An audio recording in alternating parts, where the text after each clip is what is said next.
The finals, Western Conference Finals, MVP, 3 years of triple doubles in a row. So he's done so much, but the community will be missed if he leaves.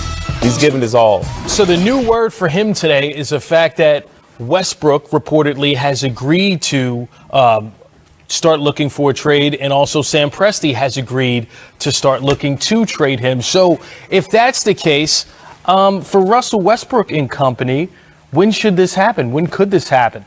I think it needs to happen, especially before the season starts, because you want to give him time to be able to make his move, transition to wherever he decides to go. But he's done so much. You're going to be professional about talking to him and kind of finding the destination that fits his game, and also knowing that he's done so much for that organization, that he's been the guy that's been the face of OKC for 11 years. And when you think about what he's done in the community, just how well he's been as a player, it's going to be hard to walk away from a player like Russell Westbrook and get the value in return, because it's going to be tough.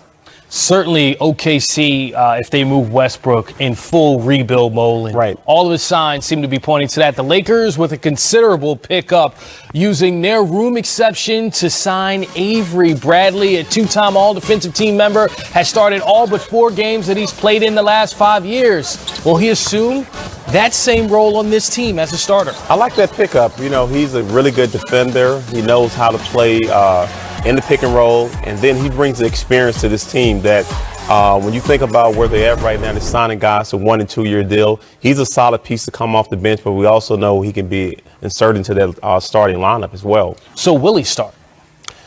I still think Danny Green is going to start. I think Danny Green will be your shooting guard, and we might have a special guy that's been playing the point guard for many, many years. He might be your point, but also you have Rondo that's there. He brings the leadership and also the championship pedigree that he has. All right, let's take a look at the reported starting lineup for the Los Angeles Lakers next season.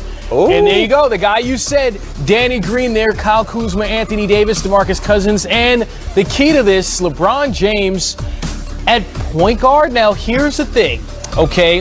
LeBron has always initiated the offense, but the report came out that he is going to have a new role, quote, as the point guard for the Los Angeles Lakers. How is that any different than what he did in Miami or Cleveland? He has been the point forward his whole career in the NBA.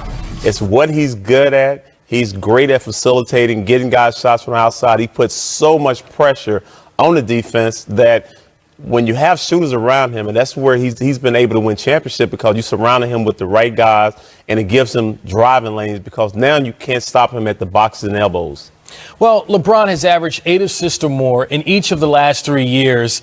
The only time he did that before in his career was back in 2009, 2010. So really, this is the stretch in which we see him assisting the most in his career. Has he already assumed this role the last 3 years, and we just are now giving him that name? No. He's always been at it. Even when you think about the way he scores, when you think about a player that scored over 30,000 points, that means he is a scorer, but also he's a facilitator. He controls the offense, whether it's in transition, in the half-court set. He's the best I've seen when it comes to driving and kicking out the three-point shooter. And then just that size, you can't teach the length of athleticism, and he has the best vision. His vision is like Magic Johnson, because once he gets out in transition, he's looking for not only shooters, but guys to finish at the basket. And if they're not there, he can finish himself at the basket. Certainly, Avery Bradley, another guy with a career three-point percentage over 35%. I believe it's at 36% for his career. So those guys around LeBron James, it will get better. Now, all guys that can shoot that outside shot. The free agency frenzy between the two teams in L.A.,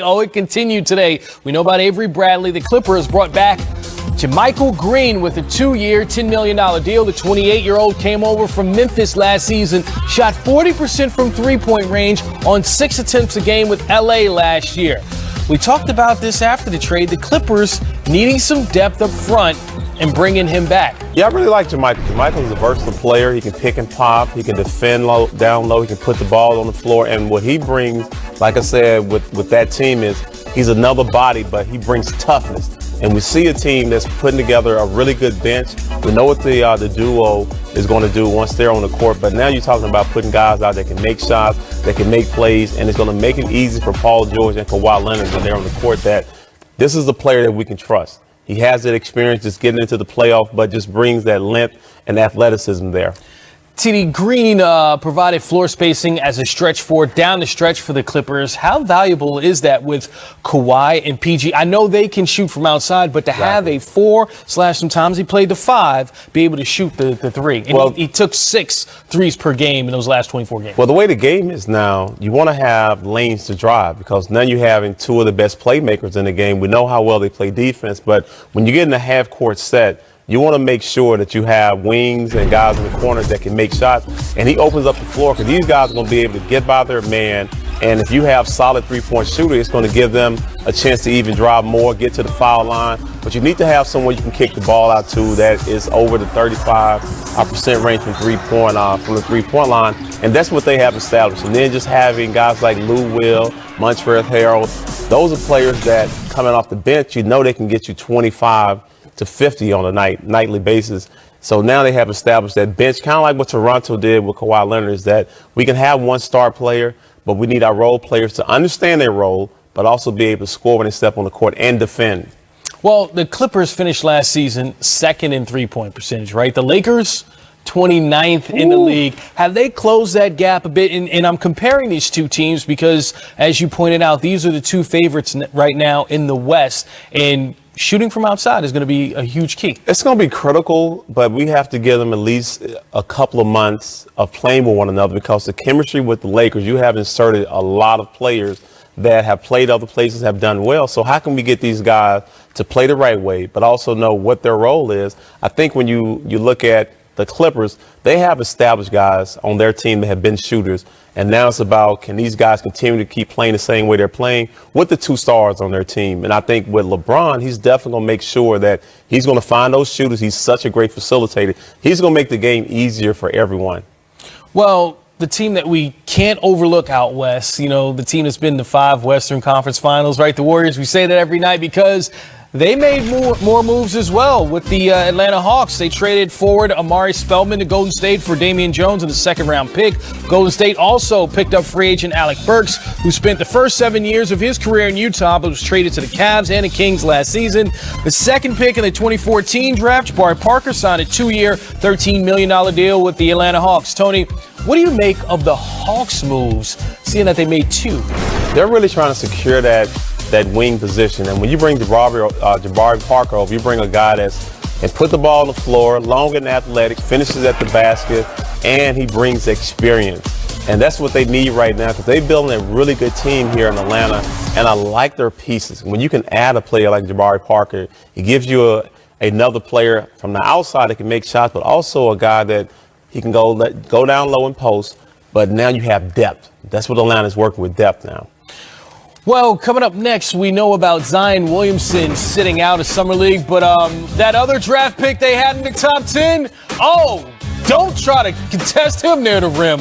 Ooh. Taking a charge, not a good idea. Not a good idea. Guy, Nikhil Alexander Walker. You've been familiar with him for a while. Yes, I have. For 2 years now, getting a chance to see him play last year and then. Or capturing a moment worth bringing back. That's room for possibility. I'm making plans for takeoff.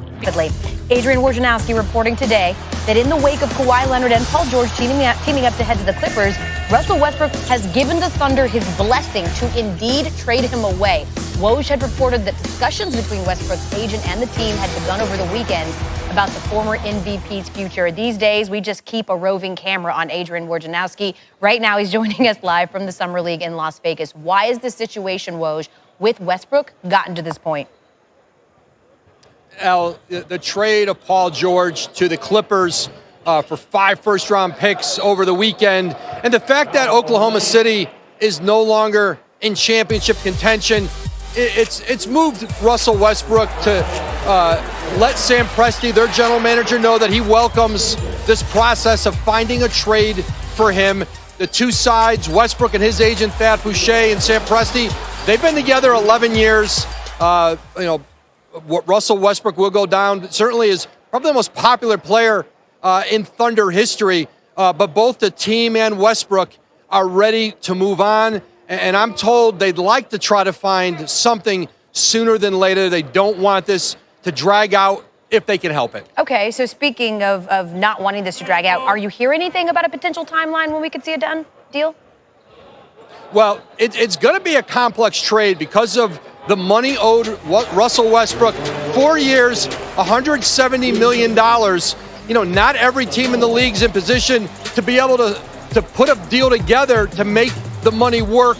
One team that has interest, I'm told, in Westbrook, and the interest is mutual, are the Miami Heat. But having interest in a possible deal and being able to execute it are still going to be two, very different things. The Thunder already traded away Jeremy Grant. I think it's pretty rare, Woj. You'd probably agree that in the matter of 3 or 4 days, we've seen an entire franchise essentially resign themselves to the fact they are no longer a contender and they are in total rebuild mode. So the Thunder already have a ton of picks. And then, of course, there's a potential haul for Westbrook. They just got 5 first-round picks from the Clippers for Paul George and the right to swap picks with the Clippers in 2023 and 2025. So essentially, and I need you to listen to this, potentially OKC could have 13 first-round picks in the next 7 drafts. What?